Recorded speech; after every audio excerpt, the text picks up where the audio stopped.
अब थोड़ा सा ये देखेंगे जर्नल एंट्री को लिखा कैसे जाता है। जैसे देखो वैसे तो जर्नल एंट्री लिखने का एक फॉर्मेट होता है, ठीक है, जो आप हमेशा कॉपी में बनाओगे। कॉपी के अंदर जैसे आपका ये कॉपी है, तो कॉपी के अंदर आपने क्या करना है, इधर से एक स्केल के बराबर एक जगह ले लेनी है, फिर एक और स्केल के बराबर एक जगह ले लेनी है, और एक पतली सी जगह ले लेनी है एक और, ठीक है। यहाँ पे एक स्केल के बराबर इधर जगह ले लेनी है, ठीक है। लाइन खींच लो, ये हो जाएगा आपका डेट, ठीक है, पर्टिकुलर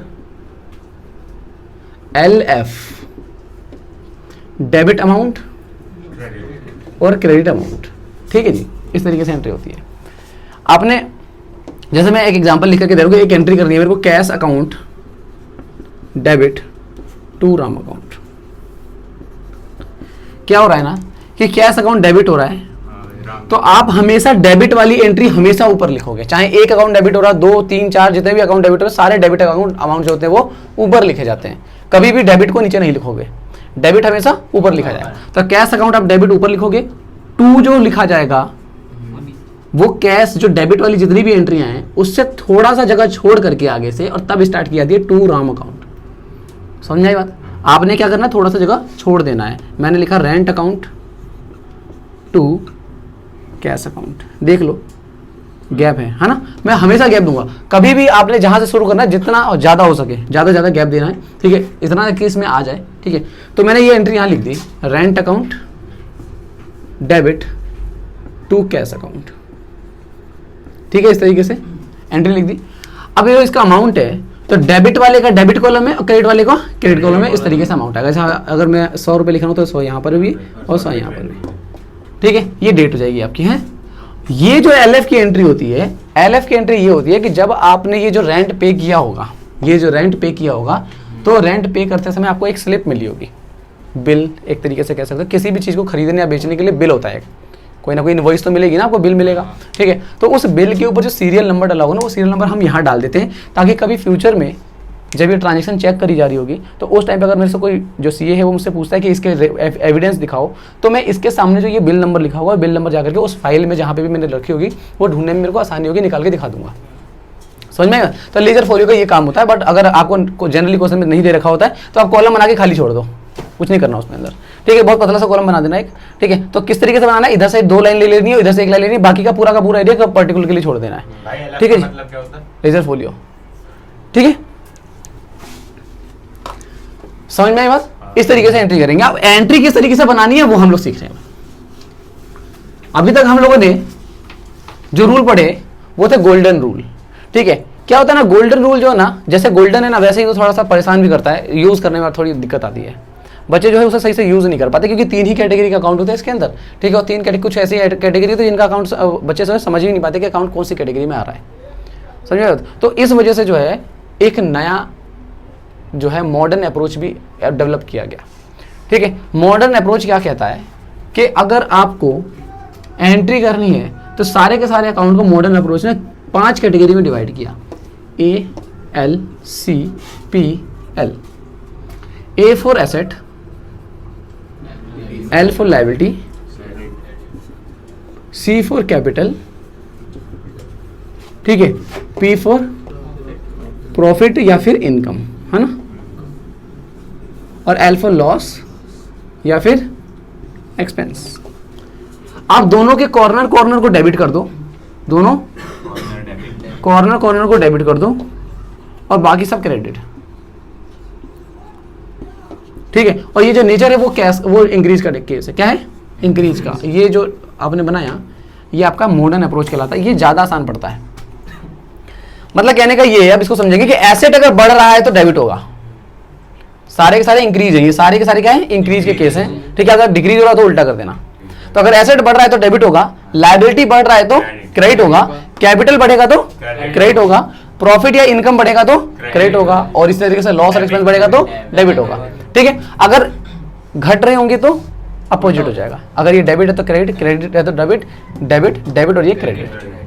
समझ में आई बात? ठीक है। अब मैं इसको मिटा नहीं रहा हूं, इसके यूज करते हुए हम लोग एंट्री करेंगे कुछ, ठीक है।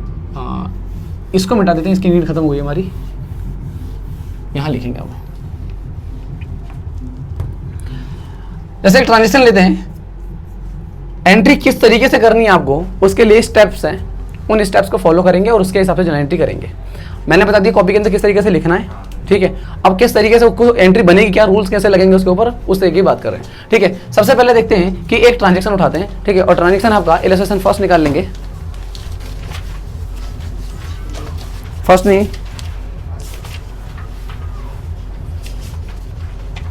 एक काम करते हैं, पहले अकाउंट्स के टाइप समझ लेते हैं, उसके बाद इलस्ट्रेशन करेंगे, ठीक है। तो इलस्ट्रेशन 1 निकाल लेते हैं, और इलस्ट्रेशन 1 को हम लोग ये पढ़ लेते हैं पहले कि कौन सा किस उसमें आता है। तो हम लोगों के अकाउंट जो थे वो 3 थे, एक तो पर्सनल था, और एक रियल था, और एक नॉमिनल था। अच्छा, ये नॉमिनल और रियल दोनों इम्पर्सनल के अंदर आते हैं, ठीक है ना। जरा देखिए, अब मैं आपको अकाउंट्स के नाम बता रहा हूँ और आपको ये बताना है कि कहाँ पर वो बिलोंग करेगा, ठीक है ना। कैश अकाउंट कहां पर आएगा, एसेट है ना, रियल में चला जाएगा, ठीक है ना। उसके बाद बैंक कहां जाएगा, रियल में, बुक बंद कर देंगे, ठीक है। जल्दी बंद करने का मतलब कुछ लगा के बंद कर दिया करो, फिर खोलने में 3 दिन लगाओगे, ठीक है। थर्ड पॉइंट हमारा आउटस्टैंडिंग सैलरी। अच्छा, अब ये समझिए कि कुछ ऐसी एंट्रीज होती हैं, कुछ ऐसी एंट्रीज होती हैं जो होती तो नॉमिनल की है और वो पर्सनल में आ जाती है। जैसे अगर आपको सिर्फ रेंट लिखा हुआ है, सिर्फ रेंट, तो ये खर्चा है या फिर इनकम होगी। अगर रिसीव हो रहा होगा तो इनकम होगी, दे रहे होगे तो खर्चा होगा। और अगर इसके साथ अगर अक्रूड लग जाता है, क्या अक्रूड लग जाता है या आउटस्टैंडिंग लग जाता है, पढ़े ना आप लोगों ने अक्रूड और आउटस्टैंडिंग, अकाउंटिंग क्वेश्चन के अंदर पढ़े थे। अक्रूड का मतलब है क्या, कमा लिया पर मिला नहीं है, और आउटस्टैंडिंग का है कि चढ़ गया पर दिया नहीं है। ये लायबिलिटी होती थी और ये एसेट होता था, ठीक है। ये दोनों के दोनों पर्सनल नेचर में आ जाते हैं। आगे क्या समझे, कोई भी खर्चा या कोई भी ट्रांजैक्शन ऐसी है, खर्चा या इनकम की ट्रांजैक्शन ऐसी है जो पेंडिंग है, या तो एडवांस हो गई है, या आउटस्टैंडिंग हो गई है, या अक्रूड हो गई है, तो वो क्या, उसका नेचर क्या हो जाएगा, पर्सनल नेचर का हो जाएगा, ठीक है। जरा आउटस्टैंडिंग सैलरी देखो, आउटस्टैंडिंग लग गया, क्या हो जाएगा, पर्सनल नेचर का हो जाएगा, समझ में आएगा, ठीक है। उसके बाद सेल है, सेल का बताएंगे कि नेचर क्या होगा, सेल क्या है,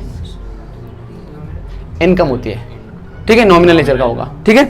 नेक्स्ट है अक्रूड इंटरेस्ट, बताओ क्या होगा, पर्सनल हो जाएगा, ठीक है ना। लीज होल्ड प्रॉपर्टी, मतलब भाई लीज मतलब लीज होल्ड प्रॉपर्टी होती है, जैसे कि तुम्हें पता है कि जो किराए पे लिया जाता है, पर किराए पे लेना एक रेंट कहलाता है। बट अगर इसी किराए के फैक्ट्री या मकान को जो है आपने 100 साल 150 साल के लिए अगर किराए पे ले लिया है, तो वो कहलाता है आपका लीज होल्ड प्रॉपर्टी। तुम्हें पता है पूजा मसाला भी लीज होल्ड पे चलता है, पता नहीं भाई कितने साल लीज होल्ड पे ही चलता है, 99 100 ईयर का लीज होता है, ठीक है। वो कोर्ट से एग्रीमेंट हो जाते हैं, आपका मालिकाना हक कभी नहीं होगा उसके ऊपर। नेक्स्ट है ड्राइंग, ड्राइंग का नेचर क्या होगा, अपने लिए ले रहा भाई, पर्सनल में आएगा, पर्सनल नेचर का होगा, ठीक है, क्योंकि कैपिटल भी पर्सनल नेचर का होता है, ठीक है। डिस्काउंट रिसीव, डिस्काउंट रिसीव भाई प्रॉफिट में ना भाई, नॉमिनल नॉमिनल का होगा, इनकम हो रही है, ठीक है ना। उसके बाद है bad debt return of. Bad debt क्या था, बैड डेट भाई जो पैसे पैसे डूब जाते हैं, क्या होता है वो, लॉस होता है, कहाँ पे आएगा, नॉमिनल नेचर में आएगा, ठीक है ना। उसके बाद आपका परचेज, परचेज बताएगा कोई, कहाँ पे आएगा, चुप हो जाओ अब, हाँ बता,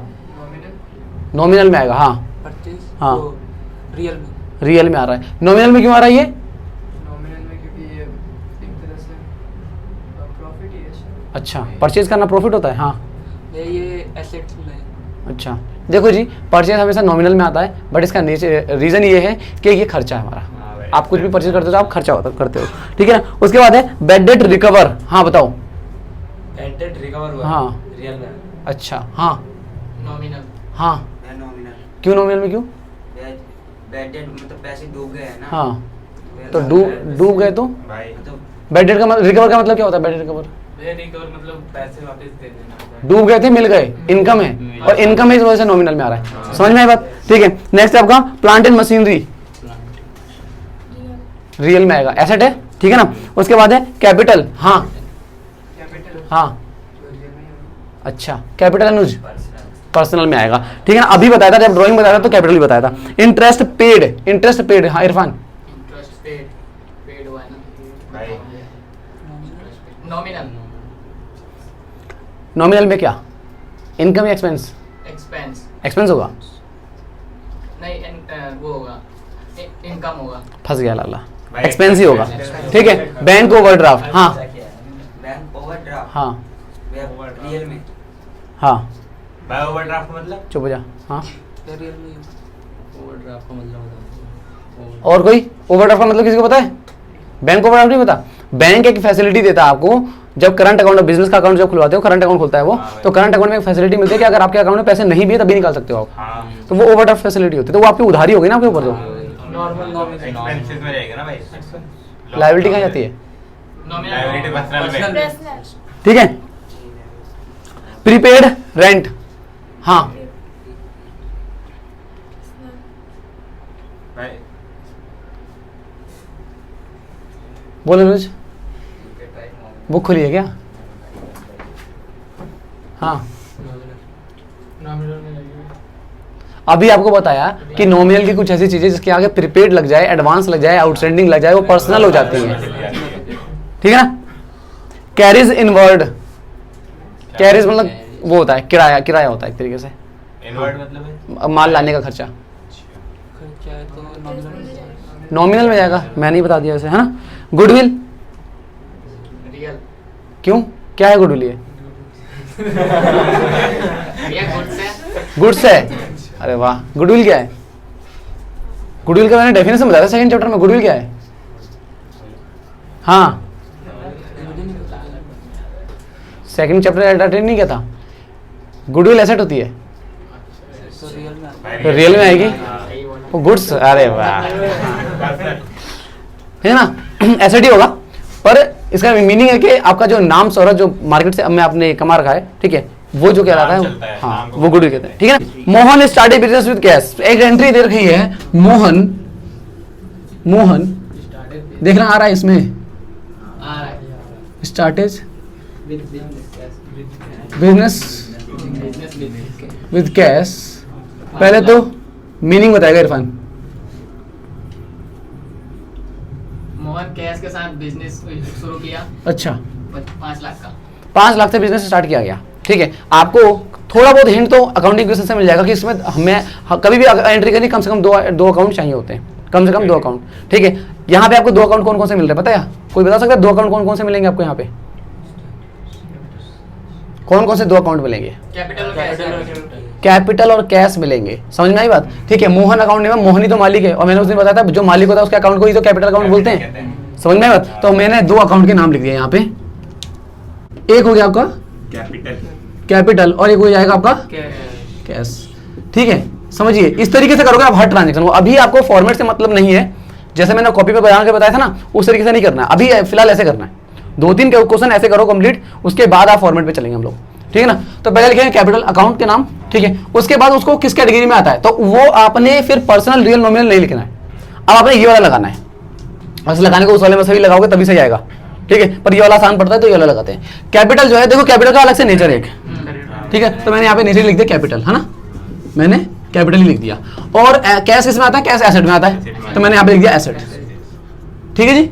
अब जरा देखो कैपिटल और एसेट। अब एक बात बताओ कि कैपिटल बढ़ रही है या घट रही है? भाई कैपिटल बढ़ रही है, कैपिटल बढ़ेगी, क्योंकि कैश प्लस कैपिटल प्लस करते थे हम लोग, याद है ना, ठीक है। तो ये बढ़ रही है तो मैंने इंक्रीज का साइन बना दिया, और एसेट बढ़ रही है तो एसेट भी इंक्रीज का साइन बना दिया।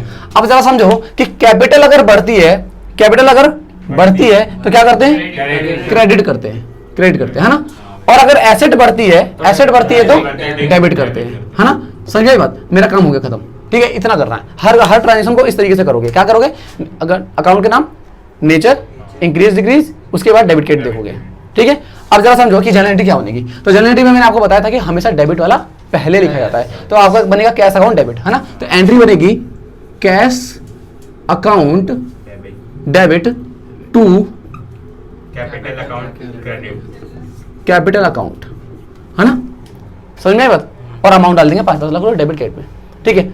यहां पर आप बीइंग लिखेंगे, बीइंग ऐसे करके, नरेशन कहते हैं इसको, बीइंग लिख करके, और जो ट्रांजेक्शन है ये वाली ट्रांजेक्शन बीइंग कैश इंट्रोड्यूस, इस तरीके से जो आप ट्रांजेक्शन लिखते थे ना उसके अंदर अकाउंटिंग के बगल में, उसी तरीके से यहाँ पे लिखना जरूर। तो हर एंट्री के नीचे लिखना कंपलसरी है।